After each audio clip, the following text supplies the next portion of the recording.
Bonsoir Robert Ménard. Bonsoir. Maire de Béziers, merci de participer à ce duel du dimanche. Et bonsoir Henri Guénaud.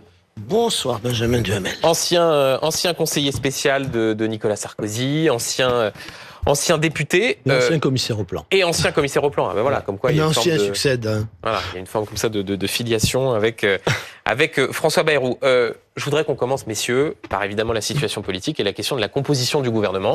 On en parlait il y a un instant avec François Bayrou. Au fond, cette offensive du parti Les Républicains pour intégrer massivement le gouvernement. Écoutez ce qu'en disait tout à l'heure Jordan Bardella, le président du Rassemblement national. Écoutez.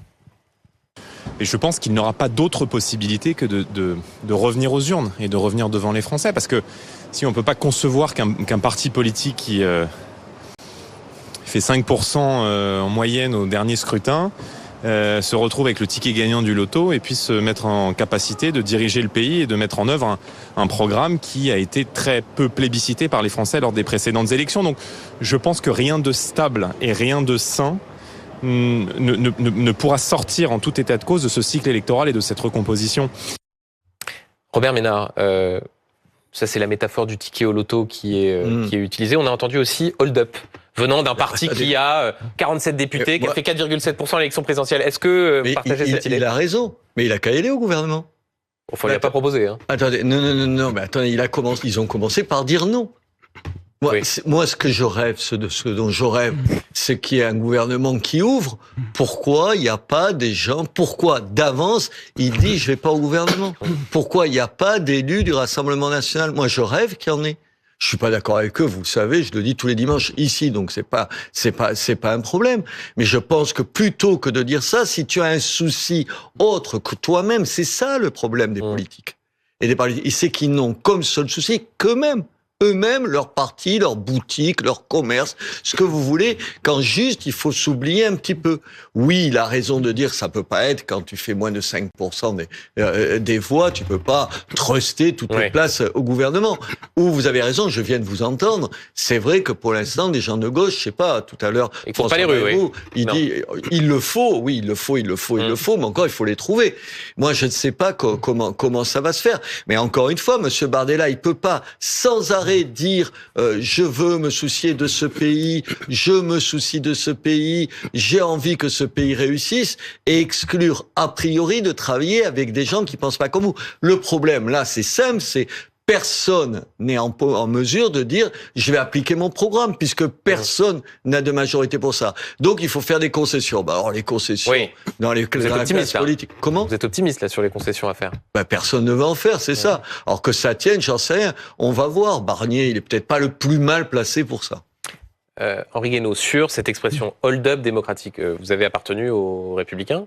Vous êtes toujours à jour de cotisation ou pas ? Non. Donc, vous pouvez parler avec d'autant plus de liberté de ce parti. Totalement libre. Est-ce qu'il y a une forme d'anomalie démocratique ? Est-ce que Laurent Wauquiez, Bruno Retailleau, Annie Genevard, François-Xavier Bellamy soient cités parmi de futurs membres éminents du gouvernement ? D'abord, la situation est une anomalie démocratique dès lors que le président de la République, au vu des résultats, n'a pas demandé à un représentant de la coalition arrivé en tête en nombre de sièges de former le gouvernement Pourquoi vous dites ça, mettant l'Assemblée en face de ses responsabilités et probablement de renverser le gouvernement. Vous étiez pour l'option Lucie Castet ?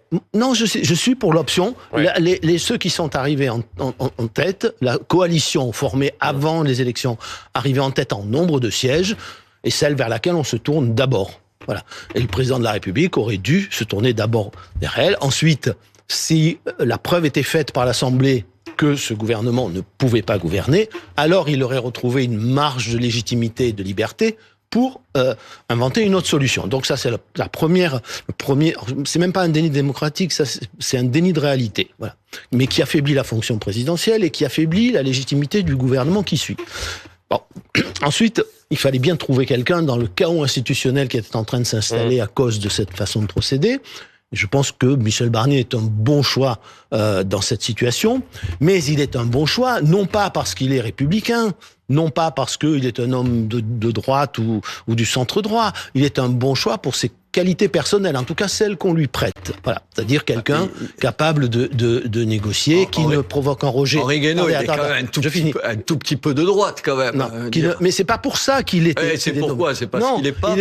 Il est nommé pour ce qu'il est, c'est-à-dire pour ses qualités personnelles, pour le fait qu'il ne provoque aucun rejet total d'une bonne partie de l'Assemblée, mais on n'a pas donné Matignon, le président de la République, il n'en a pas la légitimité, donner Matignon, ni à LR, ni d'ailleurs aux anciens au bloc central. Mais donc quand vous voyez l'offensive des ministres des Républicains, d'élus les Républicains pour devenir ministre. Il a nommé une personne. Bon. Ouais. Si ce gouvernement, il est devant un obstacle que François Bayrou a en grande partie analysé il y a quelques minutes, devant un obstacle très difficile à surmonter, c'est le gouvernement qui, pour la première fois dans notre histoire, n'a aucune légitimité démocratique. C'est-à-dire qu'il n'a reçu aucun mandat, et il ne sera soutenu inconditionnellement par aucun parti. Tous les partis disent soutien conditionnel. Donc ça, c'est du jamais vu. Mais il va donc falloir qu'il construise sa légitimité, pas seulement avec l'Assemblée, surtout avec l'opinion. Si le gouvernement ressemble à ce qu'était le pouvoir d'avant l'élection, ou s'il ressemble à un gouvernement des perdants, bon, eh bien, cette légitimité, elle ne va pas pouvoir se forger. Et donc ça échouera. Henri Guénaud, vous appliquez une grille de lecture. Oui, la mienne. Je sais, je la connais un petit peu, respectable jusque-là, à une situation complètement inédite. Oui, inédite, oui. Ce n'est pas vrai que la gauche a gagné les élections. Il y a vous dis pas. Non, mais attendez, pardon, est-ce que je peux juste m'exprimer 2 minutes là-dessus? Je peux ne pas être d'accord avec vous. Je vous respecte profondément, mais vous le savez en plus, mais je suis pas d'accord avec vous. Je pense que là, on est devant une situation, vous l'avez dit vous-même, complètement inédite, et à situation inédite, une réponse inédite. Aujourd'hui, non, vous avez raison, les Républicains n'ont pas gagné. Maintenant, le pari, il n'est pas de revenir sur tout ça. Il est de se dire, est-ce que Michel Barnier, vous l'avez dit vous-même, est pas la plus mauvaise carte? Ça peut être une bonne carte pour réunir les gens. Est-ce que oui ou non les partis politiques, est-ce que oui ou non les différents partis politiques, les gens comme vous, pas que dans les partis politiques, vous êtes plus aux Républicains, les gens comme vous vont se mettre autour d'une table et se dire, on s'oublie un petit peu et on va essayer ensemble de faire quelque chose. Voilà, c'est tout. Robert je l'espère. Et j'ajoute que j'espère que, y compris à la droite de la droite, du côté des Rassemblements nationaux, il y a des gens qui vont oublier leurs petits intérêts partisans pour s'occuper de la France. Et je pense que M. Barnier est pas le plus mal placé. Moi, je le connais pas, donc j'ai rien à dire. Moi, je le connais. Mais vous le connaissez comme les Français. Il me semble un honnête homme, voyez, au sens, je veux dire, honnête, pas de son intérêt, un honnête homme, quelqu'un qui a des convictions, et c'est important les convictions, qui est pro-européen. Pour moi, en tout cas, pour vous, peut-être un peu moins. Je sais. Pour moi, c'est un atout important et j'ai envie qu'on lui fasse confiance. Si les Républicains, ils peuvent apporter leur pierre, ben oui, ils vont pas construire le mur à eux tout seuls. J'espère qu'ils sont pas assez cinglés pour se dire, on va truster. Non, mais attendez, juste pour alimenter le débat. Non, mais je voudrais... Une seconde, Henri Guénaud, juste pour alimenter le débat. Là, je pense à ceux qui nous regardaient. C'est au fond ce que je disais tout à l'heure à François Bayrou. Quand on lit Laurent Wauquiez va-t-il devenir ministre de l'Intérieur? Là, si on suit un petit peu la politique, on se dit, mais attendez, c'est le même Laurent Wauquiez qui disait que il ne participerait jamais à une coalition avec le gouvernement. C'est le même Laurent Wauquiez qui disait le Conseil constitutionnel a fait un coup d'état de droit au moment de la loi immigration et il va se retrouver à gouverner avec des ministres macronistes. Bah, pardon, mais Mais vous faites l'imbécile là ou quoi? Non, parce que vous voulez rarement. De temps en temps, on plaide comme ça. Non, c'est gentil ce que vous dites là. Vous savez bien, si on doit reprendre toutes les prises de position des hommes politiques et on s'amuse à les mettre en contradiction avec ce qu'ils disent à un autre moment, mais attendez, c'est une opération de désengage général. Je suis sûr... Je vais prendre mon cas, parce que je veux pas prendre celui d'Henri Guénaud. Moi, je suis sûr d'avoir dit des choses que je regrette d'avoir dit, que j'ai dit, ou je me suis emporté, ou je dis des conneries, tout simplement. Le problème, vous pourriez plutôt reprocher à la classe politique de pas le reconnaître, de pas le dire. Là, tout à l'heure, attendez, c'était un grand moment. Moi, j'aime beaucoup François Bayrou, on se connaît depuis très longtemps. Mais quand tu as dit un truc où tu le penses pas, tu dis, ah, mais j'aurais pas dû le dire comme ça, ou c'est le contexte a changé. Henri Guénaud, je pense que vous avez dû dire, comme tout le monde, des choses que vous regrettez aujourd'hui. Oui, mais c'est pas... Enfin, revenons au sujet, parce que... Mais non, mais c'est le sujet. Sinon, Non. il va passer sa soirée à nous prendre des exemples de gens qui ont dit le contraire de ce Non, qu'il veut mais faire c'est aujourd'hui. important, je pense, sur la question de l'incarnation je crois de que ce tout le monde, futur gouvernement. Indépendamment de ce qui a été dit il y a 10 ans ou 15 ans, tout le monde a entendu ce qui a été dit dans les semaines qui viennent de s'écouler. Bon, j'y reviens. Je réponds d'abord à Robert Ménard. Mais vous avez tout dit. Vous avez dit, aucun parti n'a la légitimité parce aucun n'a reçu le mandat pour appliquer son programme. Bon. Et deuxièmement, il faut que les partis s'oublient eux-mêmes dans cette affaire. Mais c'est exactement le problème. C'est-à-dire que ce gouvernement ne peut pas être le gouvernement des partis, même pas seulement d'un parti. Il peut pas être la propriété des partis aujourd'hui. Il faut que ceux qui viennent des partis et qui rentrent au gouvernement oublient un peu leurs origines partisanes et participent à une œuvre qui a une mission qui est une mission très simple, essentielle et assez humble, qui consiste à assurer la continuité de l'État à un moment où elle a menacé, et elle menace toujours, d'être compromise. Voilà. Il s'agit pas donc Mais vous d'appliquer... iriez, vous, dans un gouvernement comme ça?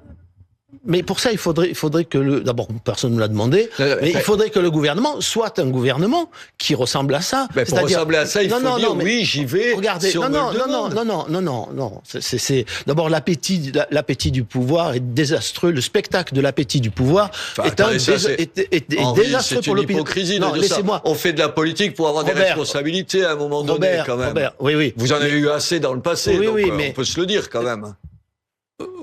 Non, on fait de la politique pour faire son devoir et pour essayer de faire en sorte et pour faire son devoir, il faut être en position de le faire. Oui, donc ça justifie tout. Ça justifie tout. Mais si, ça justifie tout. Bon, pardon, je peux finir. Alors, voilà.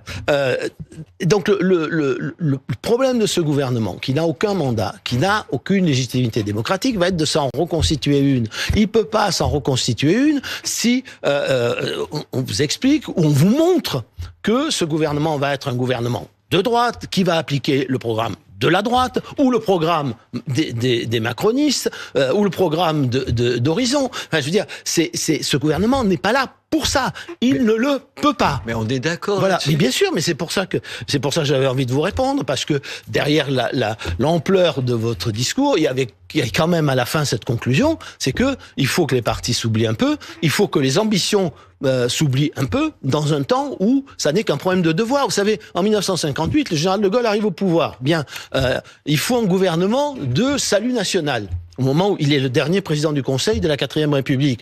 Bien, il prend tout le monde dans son gouvernement. Il y a que les communistes qui veulent pas y aller, parce que pendant quelques mois, il faut que tout le monde se mette ensemble, sinon le pays bascule dans le chaos. Voilà. Donc, prenons les choses par un regardons le spectacle. Moi, ce qui me gêne dans cette histoire aujourd'hui, c'est un peu le spectacle qui est donné. On a l'impression que un parti a gagné Matignon.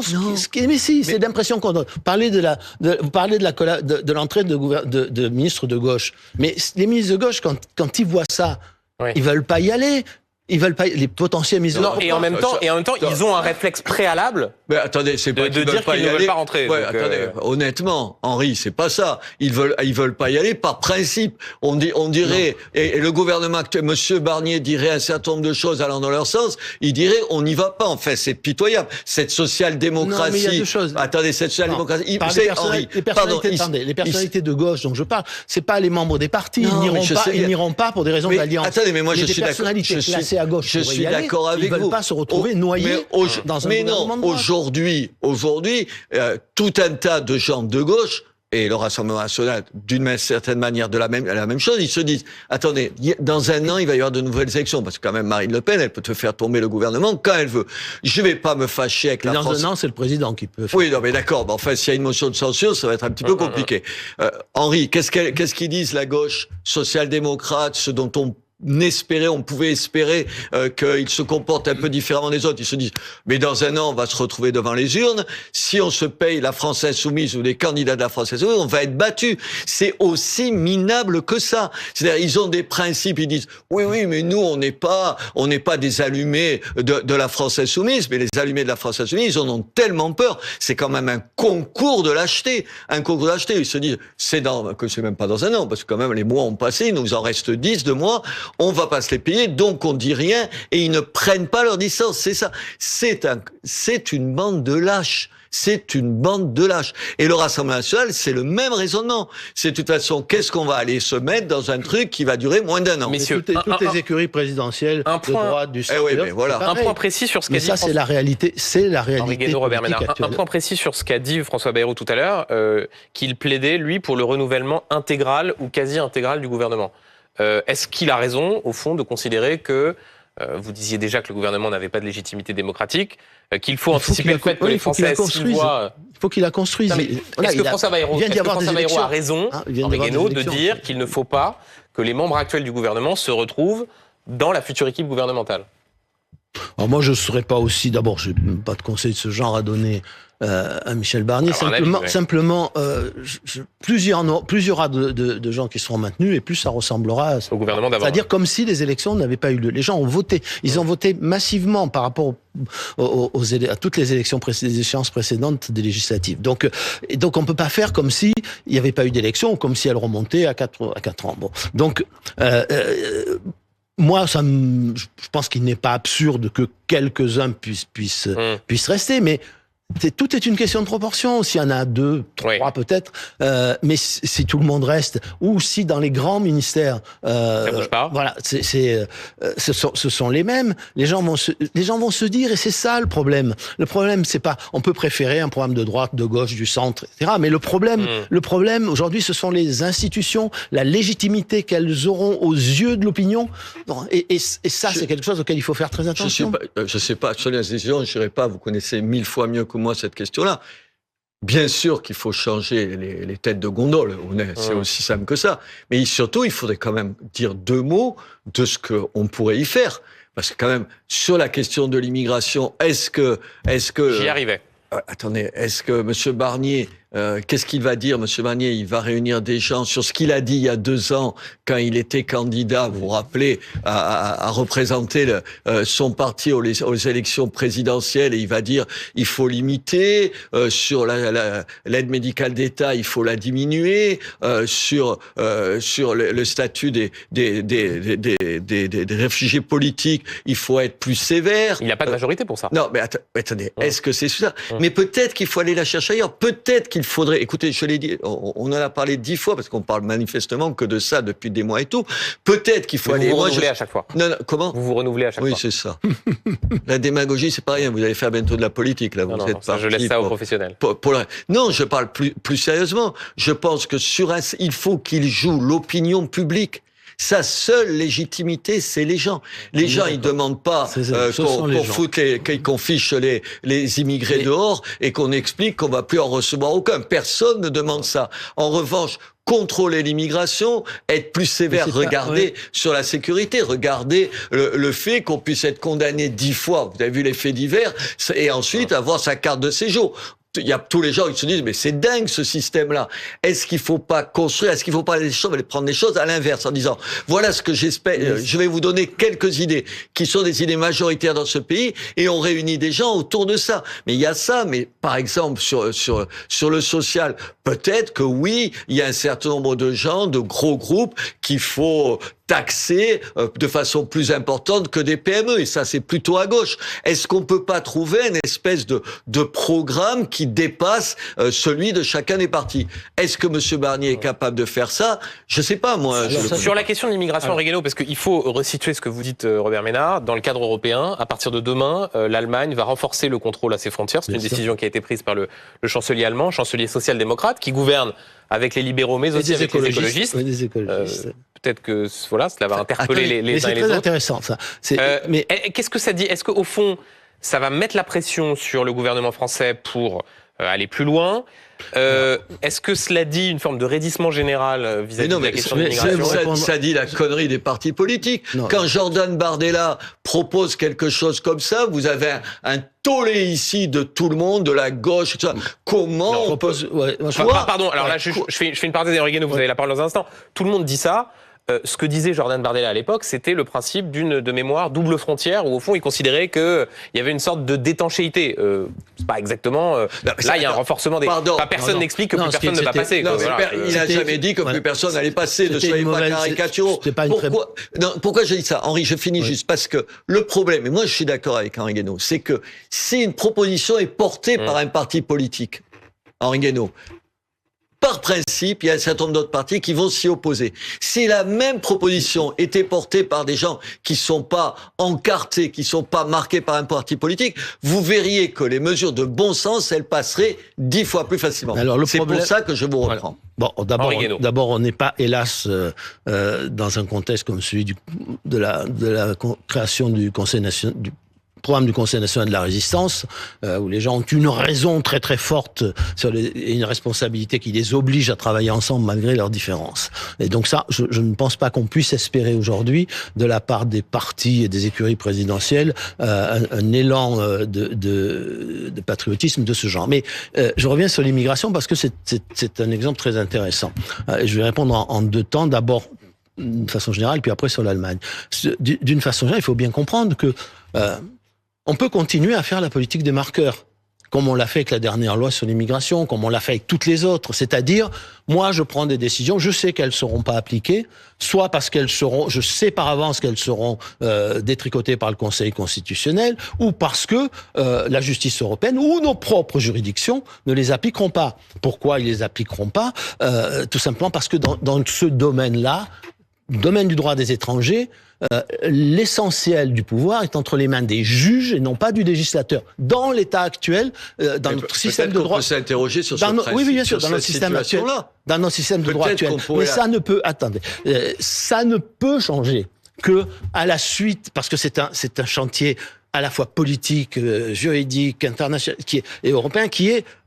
considérable, donc il va provoquer, déchaîner des passions considérables. Ça ne peut se faire que à la suite d'une campagne présidentielle qui ne soit pas un rendez-vous raté comme en 2017 ou en 2022, dans laquelle on débat tout ça, dans laquelle quelqu'un reçoit un mandat pour le faire, et dans laquelle après, attendez, il a la légitimité pour bousculer un système.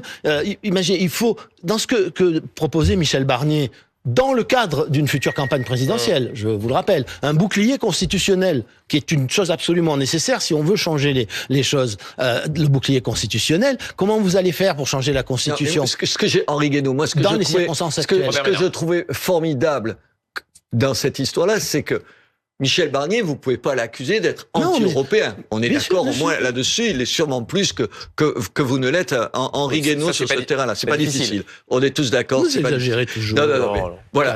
Il est pro-européen. C'est quand même quelqu'un qui a dit, alors qu'on attend ça de tout un tas de gens qui détestent l'Europe, il dit, peut-être qu'aujourd'hui, la Cour européenne des droits de l'homme, par exemple, elle a des... Attendez. Non, mais c'est pas ce qu'il propose. Elle a des pouvoirs sur lesquels il faut s'interroger. Vous avez raison de dire qu'aujourd'hui, si on ne change pas l'architecture européenne, on peut pas y arriver. La nôtre. La nôtre aussi.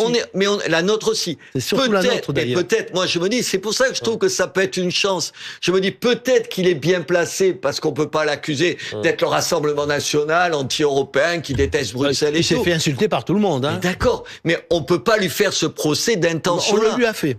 Oui, mais d'accord, mais c'est le jeu politique. Peut-être que faut refaire une loi alors qu'on en a fait voter une au mois de janvier. Non, d'abord, il faudrait peut-être l'appliquer juste. Ouais. Mais je vous rappelle qu'il y a un certain nombre de décrets d'application qui n'ont jamais été votés. Donc peut-être qu'on le fait. Il y aura un certain nombre de faits divers dont on a parlé ces derniers temps. Si cette loi qui n'allait pas, me semble-t-il, assez loin, mais enfin, qui existe. Aujourd'hui, n'allons pas plus loin. Si jamais déjà on appliquait les lois, il y a un certain nombre de situations qu'on n'aurait pas vécues ces derniers temps. Pour appliquer les lois, il faut que les lois, elles soient conformes à la jurisprudence de la Cour de justice, il faut qu'elles soient conformes au droit européen, il faut qu'elles soient conformes aux jurisprudences de nos propres juges. Voilà, sinon elles ne s'appliquent pas dans l'état actuel des choses. On n'a même pas essayé de la mettre en application, essayons au moins. essayons, soyons pas jusqu'au boutiste. Attendez, la deuxième, c'est sur l'Allemagne, qui me paraît un sujet, moi, extrêmement important, parce qu'il va peser sur le débat politique français.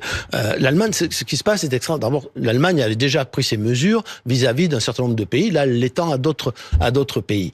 Et l'Allemagne, en plus, dit, maintenant, je vais refouler les réfugiés, les demandeurs d'asile, à la frontière. Ce qui est rigoureusement interdit par le droit européen. Et là, c'est même plus Schengen, c'est la Charte des droits fondamentaux. C'est-à-dire que, et ça, c'est vrai pour la France, c'est pour tous les autres pays. Les demandeurs d'asile. C'est-à-dire en considérant que oui, donc là, ce que dit la Cour de justice ne respectent pas ce qu'on appelle la Cour de justice dit vous pouvez pas les refouler dès lors qu'ils arrivent sur le territoire, et même s'ils sont sur la ligne de frontière, vous leur devez tous les recours. Voilà. Donc vous pouvez pas les refouler.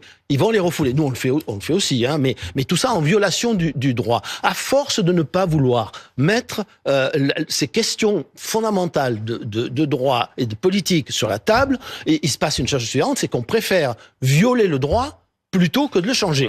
Voilà. Mais ça, on préfère violer le droit ça ne se parce qu'on n'arrive pas à le changer au niveau européen. Il faut dire aussi. Mais on peut le changer chez nous, messieurs. pardon. Ouais, mais attends, mais changer la hiérarchie des normes, ça nous concerne nous. Non, mais je suis d'accord. Vous ne le changerez pas au niveau européen. Non, mais sur l'immigration, on découvre quoi? On découvre que on a la gauche la plus bête du monde qui regarde même pas ses voisins européens, qui eux ont l'intelligence. Mais la droite a fait pareil, pardon. Ouais, pas de la droite sur ce sujet. Mais absolument. Et si on s'inspirait des autres sociodémocrates et tout, qui prennent des mesures plus dures que la gauche ici, et qui a compris que la question de l'immigration, il fallait apprendre à le corps. C'est pour 6 mois. J'ai encore un tout petit peu d'autorité sur ce plateau. Pas beaucoup. Pas beaucoup, merci, mais encore un peu. Qui était à la fête de l'UMA, ici, sur ce plateau? Vous étiez hier? Vous étiez à la fête de l'UMA hier? Non, moi j'étais à Béziers. Ça m'est arrivé d'y aller, mais là j'étais pas invité. Non, pas à la fête de l'UMA. Bon, je suis allé à la fête de l'UMA. Mais Dominique de Villepin y était, comme quoi. Peut-être être invité. J'ai remarqué. Je voudrais qu'on parle. Bon, Paris, non, ça va pas arriver. Vous nous le direz, en tout cas, si c'est le cas. Je voudrais qu'on parle de ce qui s'est passé entre François Ruffin et Jean-Luc Mélenchon.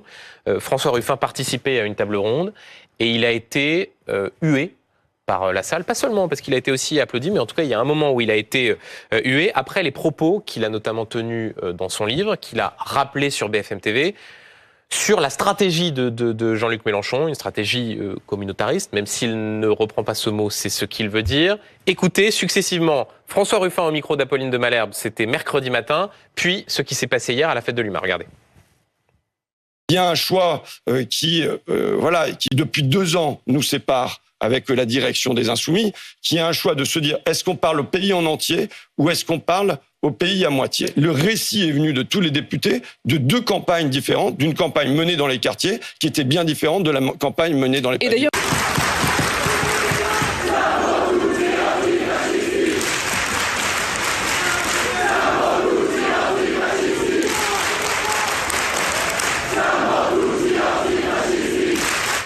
Voilà, et l'homme que vous voyez sur cette vidéo, c'est Raphaël Arnaud, député insoumis, qui effectivement s'en prend à François Ruffin dans cette table ronde, et on voit la foule clamer Siamo tutti antifascisti, qui est un slogan de ralliement antifasciste. Robert Ménard, sur cette controverse intéressante, importante idéologiquement, entre Jean-Luc Mélenchon et François Ruffin. Attendez, sur les applaudissements, les propos et tout, ça a quand même un petit parfum de stalinisme. Il y avait...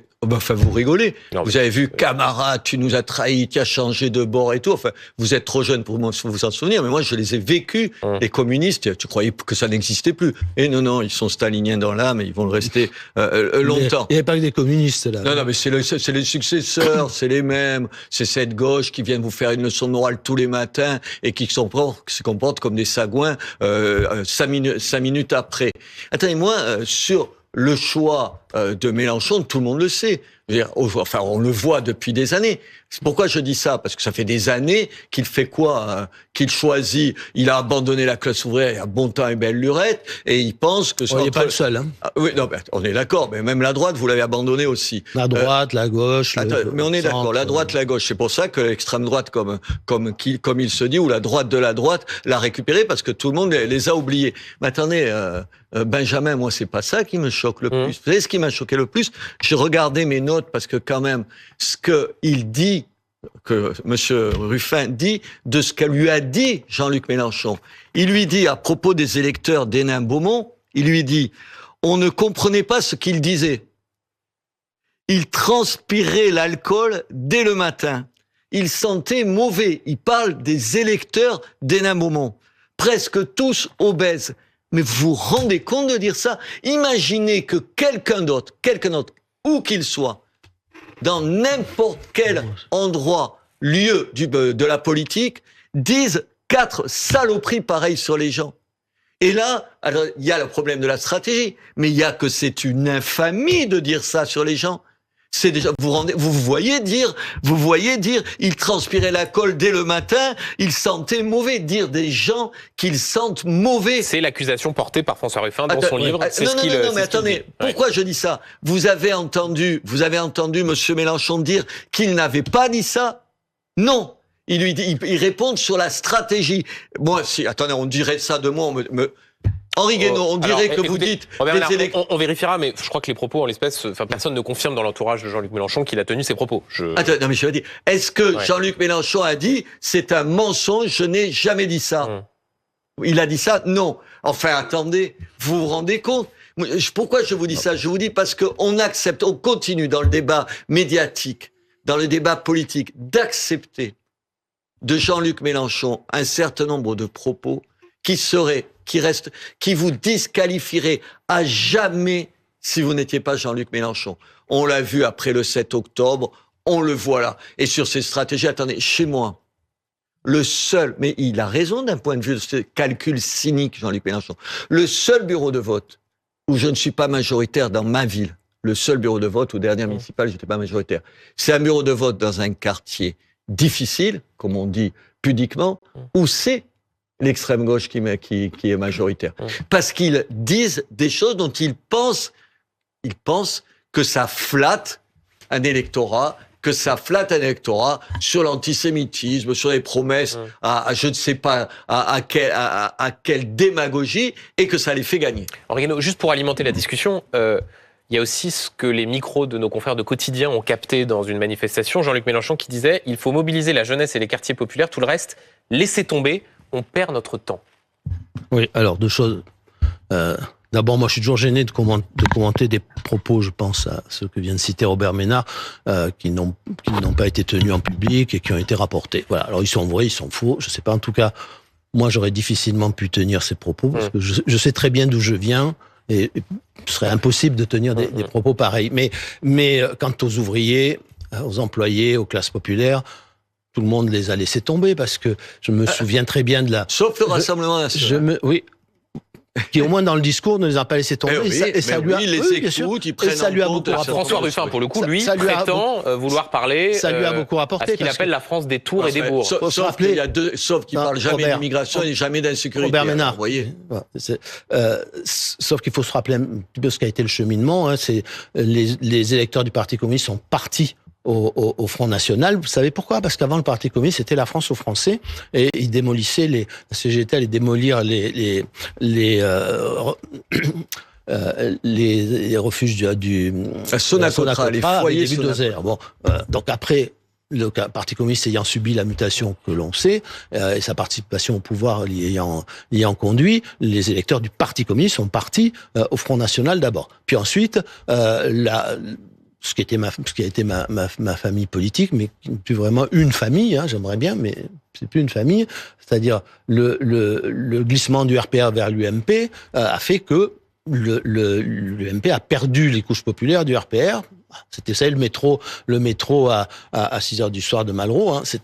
On parlait à tout le monde. Et c'est ça le problème aujourd'hui, c'est que plus personne ne parle à tout le monde. Donc il a raison, François Ruffin, quand il accuse... Mais il a raison, mais ça va au-delà de LFI. C'est que ça pourrit toute la politique française. C'est-à-dire, on ne parle plus à tout le monde. Chacun segmente l'électorat et ne s'occupe plus que du segment sur lequel il a jeté son dévolu. Voilà. Alors, il y en a très peu qui ont jeté leur dévolu sur les employés, les ouvriers et les classes populaires.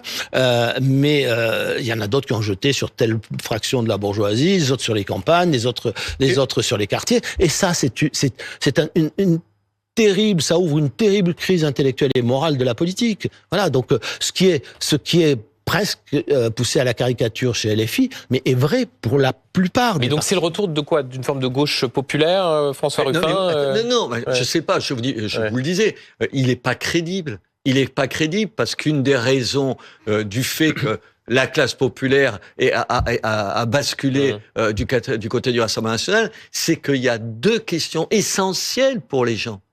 Parce qu'ils sont dans des quartiers où tu peux pas changer de quartier parce que tu n'as pas assez d'argent, parce que tu te frottes au quotidien à ces difficultés-là. C'est la question de l'immigration non contrôlée, comment vous dire, le sentiment d'insécurité culturelle, la peur que ce que tu as aimé dans ton enfance, ça n'existe plus pour tes enfants. Et ce discours-là, tu peux pas te plaindre que Marine Le Pen fasse 30% des voix quand tu ne parles plus de ça, y compris, vous avez raison, personne, ni la droite de gouvernement, ni le centre, ni la gauche. Plus personne ne parle de ça. Et sur la sécurité, Monsieur Ruffin, quand est-ce qu'il va parler de sécurité? Il n'en parle jamais. C'est les deux trou noir de son discours, mais celui de l'ensemble de la gauche, même la gauche social-démocrate. Rappelez-vous. Bon, la gauche social-démocrate, François Hollande, quand il était président, je n'ai pas le souvenir que ses ministres de l'Intérieur, Manuel Valls ou Bernard Cazeneuve, aient été particulièrement laxistes. Moi, j'ai vécu la social-démocratie chez moi, qui, quand tu mettais des caméras de vidéoprotection, parce qu'il ne faut pas dire de caméras de vidéosurveillance, c'est un gros mot, trouvait que tu fichais les gens et que tu attentais à la liberté de circulation. La Ligue des droits de l'homme, qui est l'incarnation de cette gauche-là, ils disent ça. Et oui, c'est ça la réalité.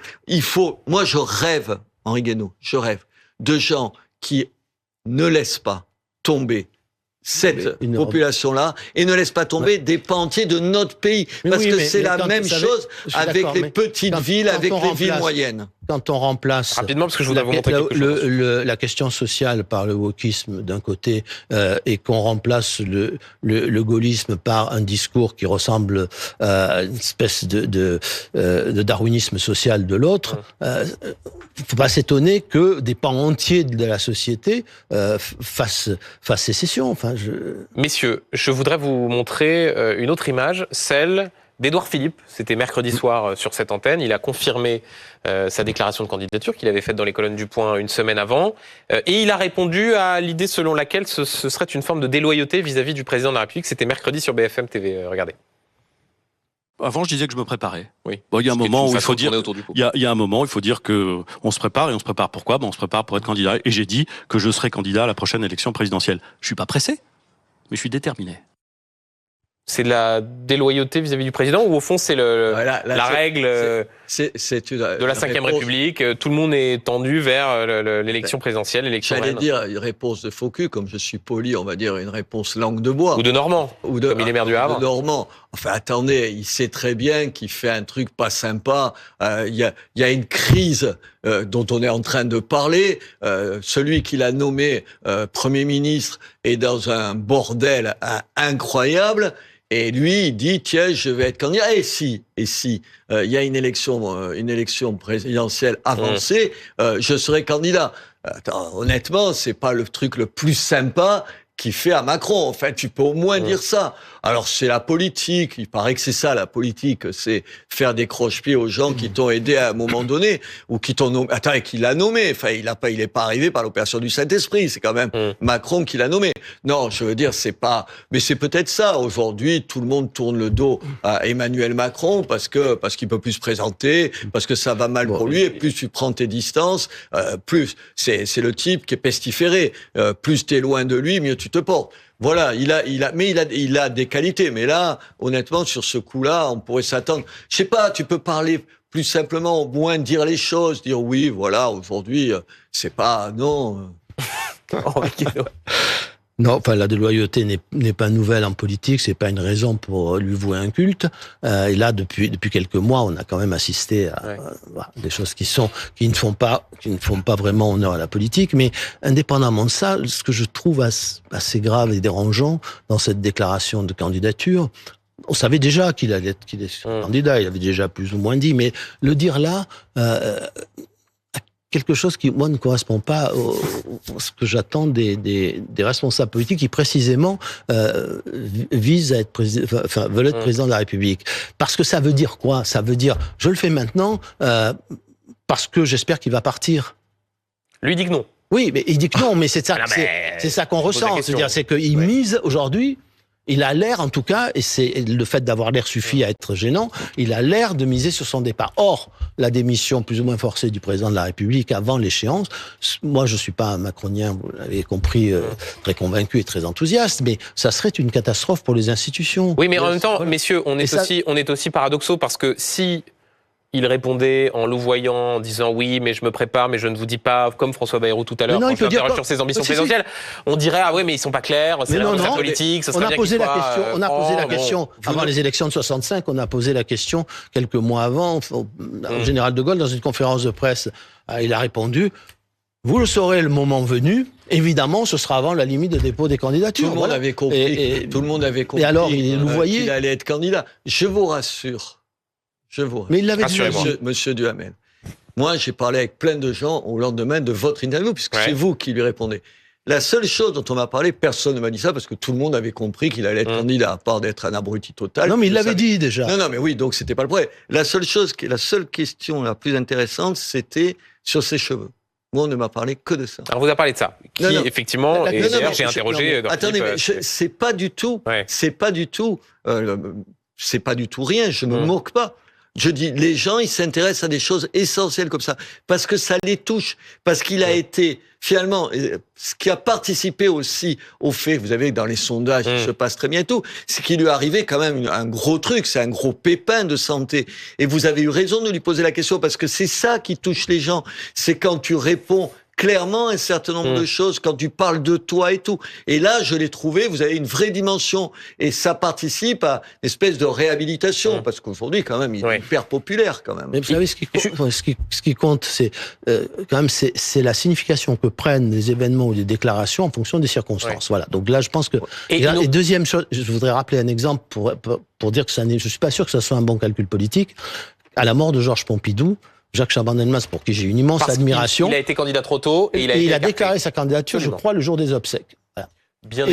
Bien aidé par Pierre Juillet et Marie-France Garot, qui l'ont induit en erreur et ont permis aussi à Valéry Giscard d'Estaing et Jacques Chirac d'arriver au pouvoir. Il faut avoir un peu de tact. Merci, oui. Et en politique, c'est vrai que ça peut aider. Merci beaucoup, Robert Ménard. Merci, Henri Guénaud, d'avoir participé à ce duel du dimanche.